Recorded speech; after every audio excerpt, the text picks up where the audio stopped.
Récemment, le pape François a qualifié les jeunes qui préfèrent la messe traditionnelle de personnes souffrant de déséquilibres mentaux. Ce commentaire, plus qu'une réflexion pastorale, révèle un jugement sévère et peut-être un acte de désespoir.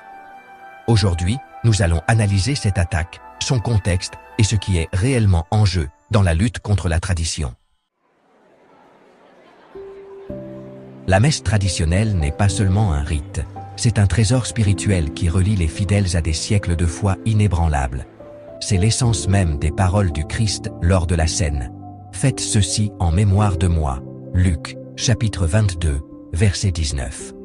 Mais pourquoi cette tradition semble-t-elle tant déranger le pape François? L'Eucharistie a été instituée par le Christ lui-même.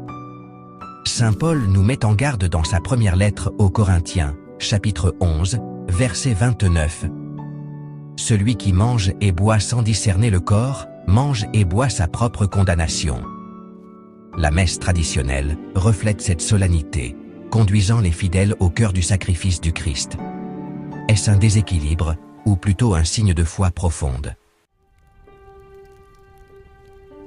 De nombreux jeunes cherchent dans la tradition une véritable connexion avec Dieu, un refuge au milieu d'un monde chaotique. Pourquoi, alors, sont-ils traités avec mépris au lieu d'être compris? Saint Paul lui-même a dit « Jésus-Christ est le même hier, aujourd'hui et éternellement ».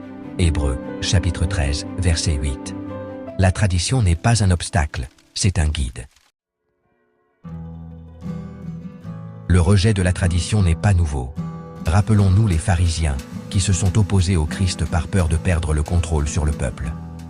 Aujourd'hui, nous voyons un écho de cette résistance chez ceux qui souhaitent détruire la messe traditionnelle, car elle menace leur récit progressiste. Le pape François, qui prêche la tolérance et le dialogue, agit avec dureté envers ceux qui aiment la tradition. Cela reflète davantage une lutte de pouvoir qu'un véritable désir d'unité. Jésus a dit « Celui qui n'est pas avec moi est contre moi ». Matthieu, chapitre 12, verset 30. Comment pouvons-nous interpréter cette attitude autrement que comme une résistance à ce qui relie véritablement au Christ?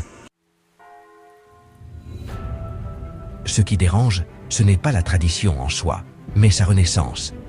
La messe traditionnelle continue de gagner en popularité, surtout parmi les jeunes. Cela démontre qu'il ne s'agit pas d'un caprice nostalgique, mais d'une réponse spirituelle profonde. Saint Pierre nous rappelle dans les Actes des Apôtres, chapitre 5, verset 39, « Si cette entreprise ou cette œuvre vient de Dieu,